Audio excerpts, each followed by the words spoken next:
अस्सलाम वालेकुम स्टूडेंट। हम डिस्कस कर रहे थे प्रीवियस लेक्चर में the values of trigonometric functions of acute angles 45, 30 and 60। उसमें हम सेकंड जो केस है, केस नंबर 2, जिसमें हमने क्या कहा था कि अगर हम किसी एंगल को 30 कंसिडर करें तो जो वैल्यूज है ट्रिग्नोमेट्रिक फंक्शंस के वो क्या आएंगे। तो यहाँ तक हम ऑलरेडी डिस्कस कर चुके हैं और ये चीज़ भी आपको मैं ऑलरेडी बता चुका हूँ। ठीक है, सो अब यहाँ से हमने क्या करना है, क्योंकि अब आपको एक चीज़ तो समझ आ गई कि ए जो है वो 1 हो गया, मतलब जो परपेंडिकुलर है वो 1 है, और सी से मतलब हाइपोटेन्यूज क्या है वो आपके पास 2 है। तो बेस की वैल्यू आपने फाइंड करनी है। तो चूंकि ये आपको नजर भी आ रहा है कि ये बेसिकली आपके पास एक राइट एंगल ट्रायंगल है, तो by Pythagoras theorem, by Pythagoras theorem, by Pythagoras theorem. अच्छा, पैथागोरस थ्योरम में स्टूडेंट क्या होता है, हाइपोटेन्यूज का square is equals to base का स्क्वायर प्लस परपेंडिकुलर का स्क्वायर।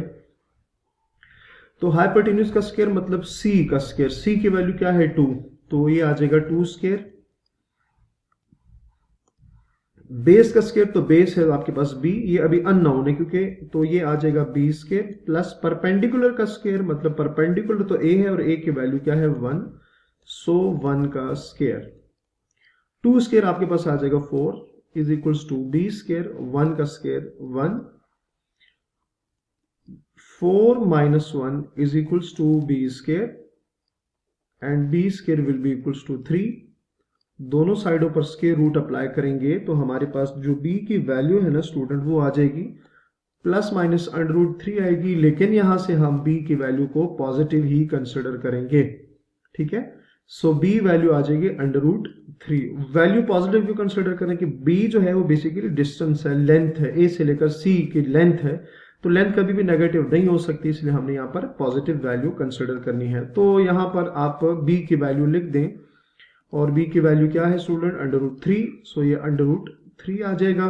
c की वैल्यू हमने 2 कंसिडर किया था और a की वैल्यू जो थी उसको हम 1 कंसिडर कर चुके थे ऑलरेडी। अच्छा, अब इन्हीं को यूज करके हमने उसी तरह से वैल्यूज फाइंड करनी है।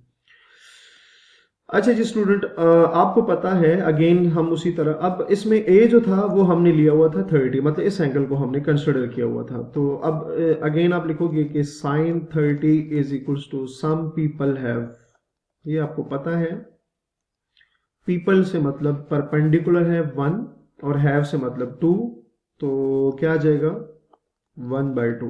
ठीक हो गया, सो साइन 30 की जो वैल्यू आई है वो आ जाएगी 1/2। अच्छा, अब सिंस कि जो कोसिकेंट 30 होता है वो इक्वल होगा 1 ओवर साइन 30 के, और साइन 30 की वैल्यू है 1/2, तो इसको लिखा जा सकता है 2/1, और इसको मजीद सिंप्लीफाई करके लिखा जा सकता है 2। सो कोसिकेंट की वैल्यू भी फाइंड हो गई है। ठीक है, साइन कोसिकेंट दोनों आ गई हैं। नेक्स्ट अब आप लिखोगे कि सिंस cos 30 क्या होगा, करली ब्राउन हेयर, ब्राउन से मतलब बेस और हाइपोटेन्यूज की वैल्यू आपने चेक करनी है, तो वो बेस ओवर हाइपोटेन्यूज, बेस की वैल्यू है अंडर रूट 3 और हाइपोटेन्यूज की वैल्यू है 2, तो आंसर क्या आएगा अंडर रूट 3/2। सो जो cos 30 डिग्री है उसकी वैल्यू क्या आएगी अंडर रूट 3/2। ये भी हो गया। नेक्स्ट अब हम cos को यूज करके सीकेंट फाइंड करेंगे। सीकेंट आपको पता है कि सीकेंट थीटा इक्वल होता है, सॉरी थीटा की बजाय हम एंगल यूज करेंगे, सीकेंट 30,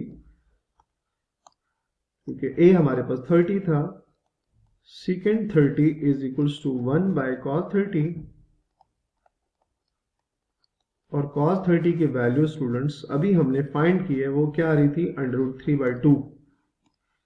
सो अंडर रूट 3/2, और इसको लिखा जा सकता है 2√3। सो स्टूडेंट हमारे पास जो सीकेंट 30 डिग्री है उसकी वैल्यू आ जाएगी 2√3। ये भी फाइंड हो गया। नेक्स्ट अब टेन और कॉट की वैल्यू रह गई है, so tan 30 will be equals to, tan 30 क्या होता है? थ्रू प्रॉपर ब्रशिंग,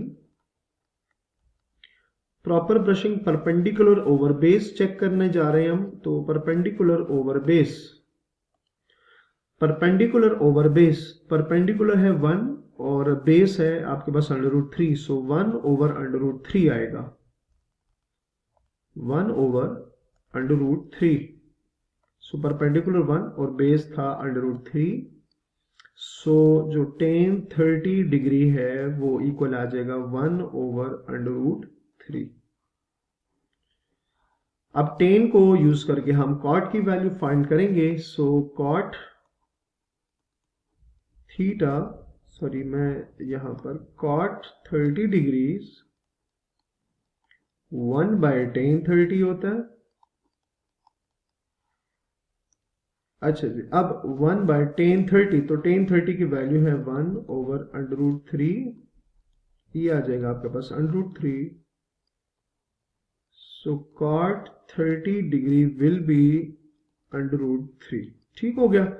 सो अब आपने देखा कि हमने 6 जो ट्रिग्नोमेट्रिक फंक्शंस है, sine, cos, tan, secant, cosecant, उनकी 30 से रिलेटेड जो वैल्यू थी वो भी आपने फाइंड कर ली है। ठीक हो गया।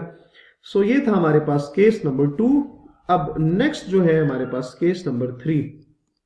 सो हम लिखेंगे केस 3। अच्छा, केस 3 में हमने क्या कंसिडर करना है कि अगर हमारे पास एंगल ए जो है वो 60 हो जाए, ठीक है, तो फिर किस तरह से हम वैल्यूज फाइंड करेंगे।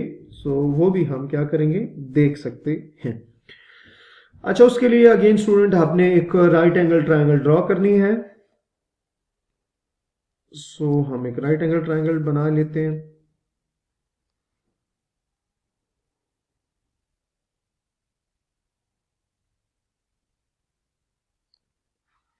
और इसको नाम भी दे देंगे अगेन उसी तरह से। ये ए हो गया,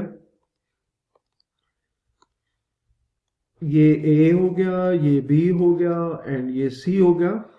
एंगल्स भी कंसिडर कर लेते हैं। यहां अगेन मैं कहूंगा 90 डिग्री है, क्योंकि आपको नजर आ रहा है।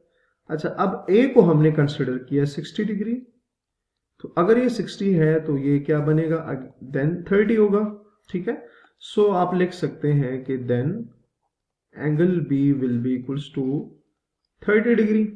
ठीक हो गया। और नेक्स्ट यहाँ पे आपको पता है ये बी आएगा, ये ए आएगा और ये क्या आ जाएगा, सी। ठीक हो गया। सो और उसके बाद हम जो 90 के सामने जो साइड होती है हाइपोटेन्यूज हो जाएगी, एंगल के सामने ये परपेंडिकुलर, और ये आपके पास क्या हो जाएगा, बेस हो जाएगा। सो नेक्स्ट वीडियो हम यहीं से स्टार्ट करेंगे। अपना बहुत सारा ख्याल रखिएगा। अल्लाह हाफिज।